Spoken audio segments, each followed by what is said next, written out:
What's going on, everybody? My name is Ben and welcome back to another episode here on Ben Builds. We are back here with the FJ-2 Fury by Kitty Hawk, and today we're going to finish up the aircraft. I want to go ahead and get this thing done because it's due on Wednesday. So let's go ahead and take a look at what we have so far. Decals are on, everything is gloss coated, all nicely cured. We've got the drop tanks as well with the pylons glued down onto the drop tanks.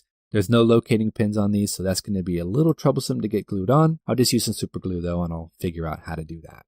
The wingtips are ready to go as well. I do have to go ahead and install the actuator plus a connection point to that top part of the wing. But other than that, I think we are really ready to start our weathering.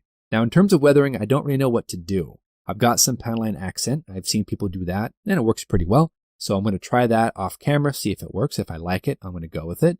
If I don't like it though, I'm actually going to plan on doing some basic kind of dusting with some AIM weathering powders. I'm going to go ahead and go with my tried and true grimy black and my dark gray. That should give me enough options to go ahead and try out different things here and there, but I really want to try to keep this a little bit more on the cleaner side. When you look at pictures of -2 Furies, they aren't all heavily beaten up and distressed. They're oxidized, sure. They do have some staining here and there, but for the most part, they're fairly clean. So we're going to go ahead and try to keep it a little bit on the cleaner side, but we are going to dirty it down, dust it up a little bit, and I will try some of that accent panel wash and see what that does, because if it doesn't work, we're just going to stick to that AIM weathering powders. So let's go ahead and cue up that time lapse. We're going to push forward. We're going to start our weathering process. We're going to install the wingtips and the drop tanks, get everything squared away, and we'll be back and we'll see how it turns out. Let's do it.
All right, everybody, we are back, and after 14 weeks, we have finally finished our Kitty Hawk 1/48 scale FJ-2 Fury.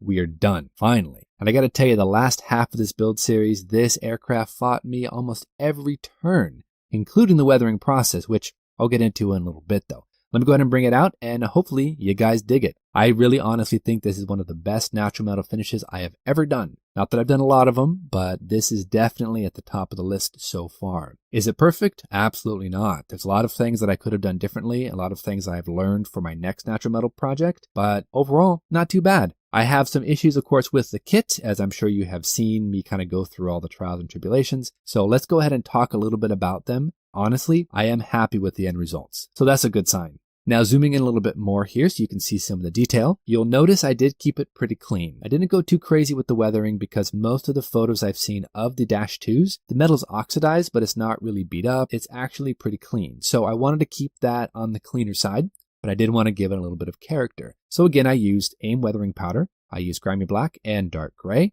We just streaked a little bit here and there. We kept everything else to a real minimum. I'm happy with it. You know, I didn't want to push it too far. I did have one mishaps with some panel accent wash, which I'll talk about in a bit. I didn't do anything too heavy because I don't know how to work with natural metal, and I definitely did not want to screw up a project 14 weeks in the making, right?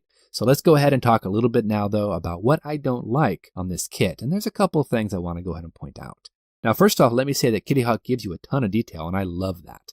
most of the panels are designed to be open, of course to show off that detail, like the step here and the ammo bay. The other side was supposed to be open as well, but you really don't see that on a lot of the Furies, so I kept them closed. Back of the cockpit, of course, there's nothing there. We had to scratch build all of that. We had to work a little bit on the seat. That looks okay. It's not perfect, but it'll work. Up here on the nose, of course, they wanted both of the guns open. Went ahead and closed those up. I just wanted the gun ports. Everything else is closed except for the ammo bay, which would of course be used for a step for the pilot to get up into the cockpit. I didn't like the fuselage and wing joint. There was some trouble here and there, but I was able to get that all lined up. On the bottom here, this actually is more shaped for an FJ-3, not for an FJ-2. That unfortunately, well, it is what it is. Keeping with that theme of having everything open, the arrestor hook as well as the air brakes were all designed to be open. I closed them up, did a little bit of streaking back there. Honestly, it's okay. Let's talk a little bit about the wing fold mechanism, though. I really wish they had given me an option to go ahead and pull those slats in on the folded part of the wing. Also, the drop tanks, no locating pins, so that was really hard to go ahead and get those positioned. And of course, the arrestor hook and the air brakes, they didn't like to be closed. I had to do a lot of sanding, a lot of work to get those all buttoned up. Kitty Hawk, of course, was missing some important details as well. They also were missing the vents at the top of the fuselage. All of those, well, I had to scratch build all of that, which I think gives it a better look, and I like it. Now let's talk a little bit about some weathering. I had a horrible mishaps with my panline accent color. I tried it on this side of the wing. It completely destroyed my finish. I had to come back in, mask off the decal, and do some painting and priming to redo it. Now, unfortunately, when I pulled the tape up, it popped some of the decal off, so you might notice a little bit of a blemish there on that stars and bars. That's kind of par for the course for this entire kit. Along those same lines as some incorrect fitting, we have here at the very front the nose wheel was too squat and nothing fit up inside there. The main gears were okay, everything fit together nicely, but the locating pins were a little fidgety to get in there. They give you lots of little details here and there, a lot of fun add-ons, and they're really nice, very crisply molded, but then they go ahead and they forget to give you the wing fold mechanisms, for example, or the rear decking there on the back of the cockpit. They miss out on some major details that are really, really seen, but then they give you a ton of stuff that's just going to close up anyway. So I don't really know where Kitty Hawk was going with that. It is what it is. I folded the wings and I'm happy with that. Looks a little bit different. Kept it clean, kept it neat. And I got to tell you, it has been a long, long road. But overall, it's nice to have an early Fury. Even though this kit was not easy and it fought me almost every step of the way this last half of the build series, I'm happy with it. I didn't throw it in the trash, came close a few times, but I stuck to it and I have a decent looking Fury. Is it perfect? Absolutely not. Is it going to win any awards? No. But you know what? It looks the part, and I am pleased to have an early Fury in my display case. It's the best natural metal I've ever been able to achieve, so I'm going to call that a win. So we're going to go ahead and call this one quits. I'm still working on that G55 for the Hobby Link International group build that I'm doing, and that's been a lot of fun. So I'm going to go ahead and focus more on that, and I'm going to figure out what else I want to build. So until our next episode, everybody, thank you so much for watching. I'm going to check out the stash and see what else I might want to build. But until our next episode, you guys know the drill. Go out there, get yourself some bench time, have some fun, build something cool. We'll see you back here on the next episode of Ben Builds. Thanks so much, everybody. We'll see you soon.